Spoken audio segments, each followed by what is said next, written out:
Hello everyone, সবাই কেমন আছেন? তো দেখুন, এদিকে শ্বশুরমশাই এখানে বিকেলবেলা গতকালকে খাসির মাংস নিয়ে এসেছিল, তো আজকে ওইটাই রান্না করছি।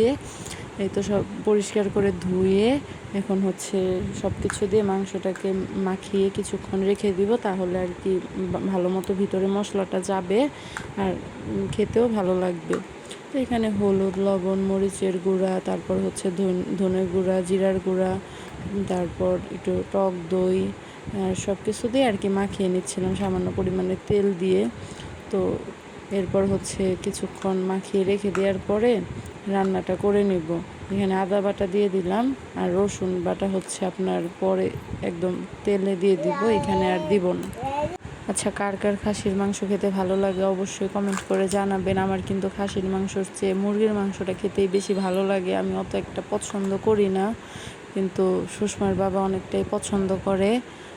আমি খাই ওই 1-2 পিস, এর বেশি ভালো লাগে না খেতে আগের থেকেই। আগে তো একদমই খেতে পারতাম না, ভালোই লাগতো না। এখন তাও একটু একটু আর কি ভালো লাগে, ওই আর কি খাওয়া হয়। তো এই তো এখন সব কিছু দিয়ে মাংসটা ভালো করে মাখিয়ে নিচ্ছি। এরপরে অনেকক্ষণ রেখে দেওয়ার পর এখন চলে এসেছি রান্না করার জন্য। এখানে কড়াইতে তেল দিয়ে দিলাম। তেলটা পরিমাণে একটু অল্পই দিলাম, কারণ তেল দিয়ে মেখেছিলাম, আবার মাংসর থেকেও অনেকটা মনে হচ্ছিল তেল বেরোবে, কারণ অনেকটাই তেল ছিল। তো এই তো এখানে কড়াইতে তেল দিয়ে এখানে তেজপাতা, গোটা জিরে আর কি ফোড়নে দিয়ে দিলাম। তারপর হচ্ছে এখানে রসুন থেতো করে রেখেছিলাম, ওই রসুনটা আর কি দিয়ে দিব। এদিকে সুষমার বাবা রান্না করার আগেই বলছিল যে খেতে অনেকটা ভালোই হবে মনে হচ্ছিল, মানে না খেয়েই বলছিল আর কি। তো এই তো এখানে রসুনগুলো লাল লাল করে একটু ভেজে পরে এখানে পেঁয়াজ কুচি করে রেখেছিলাম আগে থেকে, তো ওইগুলো আর কি দিয়ে পেঁয়াজটা একটু লাল লাল করে ভেজে পরে হচ্ছে মাংসটা দিয়ে দিব। আর মাংসটা ভালো করে অনেকটা সময় নিয়ে কষিয়ে নিব। তো মাংসটা কষিয়ে নিলে আর কি খেতে ভালো হয়, যে কোনো মাংসই আর কি যত কষানো যাবে তত খেতে ভালো হবে, বিশেষ করে আর কি খাসির মাংসটা। তো এই তো এখানে পেঁয়াজটা ভালো করে লাল লাল করে ভেজে নিয়েছি। এখন হচ্ছে মাংসগুলোকে দিয়ে দিব। এই তো দেখুন, রান্নাঘর পরিষ্কার করা হয়নি, যেহেতু সকালে রান্না করা হয়েছিল ওইভাবেই আছে। একদম রান্না শেষ করে তারপর পরিষ্কার করে নেব। এই তো এখানে দেখুন, মাংসটা যে আগে মাখিয়ে রেখেছিলাম অনেকটা জলও বেরোইছে, এগুলো শুকানো পর্যন্ত একদম ভালো মতো কষিয়ে নিতে হবে। তাই একটু অত একটাও বের হয়নি, অন্যদিন আরও বের হয় জল। তো এই তো দিয়ে দিলাম। এখন এটাকে ভালো মতো কষিয়ে নিব, প্রায় অনেক সময় নিয়ে কষিয়ে নিয়েছিলাম। তারপরে হচ্ছে সামান্য পরিমাণে আর কি, সামান্য বলতে একটু ঝোলঝোলই রাখবো, কারণ যেহেতু রাতে রুটি দিয়ে খাবে এই জন্য একটু ঝোলঝোল রাখলে আর কি খেতে ভালো হবে রুটি দিয়ে। আর আমাদের বাসায় একটু ঝোলটা পছন্দ করে বেশি, এই জন্য আর কি। এই তো এখানে মাংসটা ভালো মতো কষিয়ে নিচ্ছি। এখানে কয়েকটা মেটেও ছিল, কিন্তু মেটে আমি একদমই খেতে পারি না, আমার কাছে কেমন যেন গন্ধ লাগে। এখানে এই যে অনেকক্ষণ প্রায় কষিয়ে নেওয়ার পর দেখুন কালারটা কেমন এসেছে। আমার কাছে তো ভালোই লাগছিল আর সুন্দর ঘ্রাণও বেরোইছিল।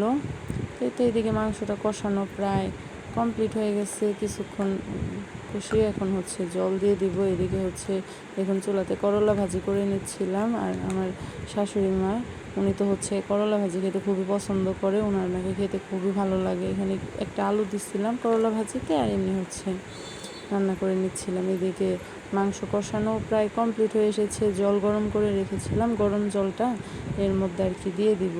গরম জল দিলেই ভালো হয় ঠান্ডা জলের থেকে। একটু নাড়াচাড়া করে নিচ্ছি ভালো মতো, এই আর কি। দেখুন, এটা হচ্ছে একদম ফাইনাল লুক। এখনই হচ্ছে আর কি জল দিয়ে দিব। একদম মশলাটা ভালো মতো ভাজা ভাজা হয়ে গেছে। তো এখন দেখে মনে হচ্ছে ভালোই হবে খেতে, আমারও তো খেতে ভালোই হয়েছিল আর কি। কিন্তু জল দিয়ে অনেকক্ষণ সেদ্ধ করার পরেও মাংসটা সেদ্ধ হচ্ছিল না। পরে হচ্ছে প্রেসার কুকারে 2-3টা সিটি দেওয়ার পর মাংসটা নরম হয়েছিল। অনেক সময় রেখে দিচ্ছিলাম, কিন্তু সেদ্ধ হয়নি ভালো মতো। তো এই তো এখানে জল দিয়ে দিচ্ছি সামান্য, এই আর কি। একটু বেকিং সোডা দিলে নাকি মাংসটা তাড়াতাড়ি নরম হয়, আমার শাশুড়ি মা বলে। কিন্তু আজকের মাংসটা কেন জানি নরমই হচ্ছিল না, এই জন্যই পরে প্রেসার কুকারে দিয়ে দিচ্ছিলাম। এদিকে জল দিয়ে দিচ্ছি, এরপর ঢাকনা দিয়ে ঢেকে আস্তে আস্তে সেদ্ধ করে নিব। যদি আগে থেকে জানতাম যে মাংস এরকম সেদ্ধ হবে না, এর আগে আনলে তো এইভাবে রান্না করা হতো, প্রেসার কুকারে দিতাম না। কিন্তু আজকে দেখলাম যেহেতু সেদ্ধ হয়নি, সেদ্ধ হচ্ছে না, অনেক সময় লেগে যাচ্ছে, এই জন্য পরে মা বলল যে প্রেসার কুকারে দিয়ে দিতে, এই জন্য আর কি প্রেসার কুকারে পরে দিয়ে দিছিলাম। এই তো দেখুন উপর দিয়ে তেল উঠে কী অবস্থা। একটু নাড়াচাড়া করে নিলাম, না হলে নিচ দিয়ে লেগে যাবে, এই জন্য আর কি। তো এরপরে আবার একটু ঢাকনা দিয়ে ঢেকে রেখে দিব। তারপর হচ্ছে সামান্য কাঁচামরিচ আর হচ্ছে গরম মশলার গুঁড়া দিয়ে আর কি নামিয়ে নিব। দুপুরে ভাতের সাথে খাওয়া হবে আর হচ্ছে রাতে রুটি দিয়ে খাওয়া হবে। এই তো আবার ঢেকে দিলাম। মাংস রান্না কমপ্লিট। এই হচ্ছে ফাইনাল লুক। সবাই জানান কেমন হয়েছে কমেন্ট করে। তো খেতেও ভালোই হয়েছিল। এই তো এদিকে বিকেলবেলা চলে এসেছি জামা কাপড় গোছাতে। দুপুরে খাওয়া দাওয়া শেষ করে অনেকক্ষণ শুয়েছিলাম ছেলেকে নিয়ে। এখন বিকেলে জামা কাপড়গুলো উঠিয়ে নিচ্ছি, শুকিয়ে গেছে আর অনেক দিন পর ভালোই রোদ উঠেছিল, এই জন্য তাড়াতাড়ি জামা কাপড়গুলো আর কি শুকিয়ে গেছে। কাঁথাটা ভেজা ছিল, একটু দেরি করে ধুইছিলাম এই জন্য। তো এই জন্য কাঁথাটা এখানে একটু রোদে দিয়ে দিলাম, তাহলে তাড়াতাড়ি শুকিয়ে যাবে, এই আর কি। এই তো এখন জামা কাপড়গুলো তুলে ভাঁজ করে নিব। আবার রাতের জন্য রুটি বানাতে হবে। এদিকে হচ্ছে জামা কাপড়গুলো তুলে ভাঁজ করতে চলে এসেছি। এদিকে আমি ভয়েস দিচ্ছি আর এখান থেকে ছেলে হচ্ছে পাশ দিকে আর কি ওর মতো খেলছিল, আর হচ্ছে ওর হয়তো একটু গলার আওয়াজ পাবেন আপনারা। এখানে হচ্ছে ও কথা বলছিল। এই তো জামা কাপড়গুলো ভাঁজ করে এরপর হচ্ছে বিকালে ঘরটা ঝাড় দিয়ে ফেলবো, কারণ 2বার করে ঝাড় দিতে হয়। সকালেও ঝাড় দিছি, সকালে ঝাড় দিলে কী হবে, সারাদিনে নোংরা হয়ে যায়, এই জন্য বিকেলবেলাও আবার ঝাড় দিতে হয়। তো এই তো জামা কাপড়গুলো ভাঁজ করে নিলাম। এরপর চলে যাব ঘর ঝাড় দেওয়ার জন্য। এদিকে চলে এসেছি ঝাড়ু নিয়ে ঝাড় দিতে। বারান্দাতে অত একটা এখন ময়লা হয় না, যেহেতু রাস্তায় জল, যখন রাস্তায় জল না থাকে তখন প্রচুর ধুলা আর কি হয়। এদিকে ঘর ঝাড় দেওয়া কমপ্লিট। এখন চলে এসেছি রুটি বানাতে। তো আগে থেকে রুটিগুলোকে আমি ভালো করে ছেনে দিচ্ছিলাম। মা এদিকে রুটিগুলো বেলে নিচ্ছে। এদিকে হচ্ছে ছোটো ভাগ্নি পরোটা পছন্দ করে, মানে তেল দিয়ে রুটি ভেজে দিলে ওইটা খেতে পছন্দ করে, তো এই জন্য আর কি একটু পরোটার মতো করে দিল। ওকে হচ্ছে এইভাবে ভেজে দিব, হচ্ছে ওইটা খাবে। এদিকে বেলুন পিড়িতে হচ্ছে রুটি বেললে পিছলে যায়, এই জন্য মা টেবিলটা ভালো করে মুছে টেবিলের মধ্যে রুটিগুলো বেলে নিচ্ছিল। এখানে আমি রুটিগুলো ভেজে নিচ্ছি, তারপর ওর জন্য হচ্ছে তেল দিয়ে পরোটা ভেজে নিব।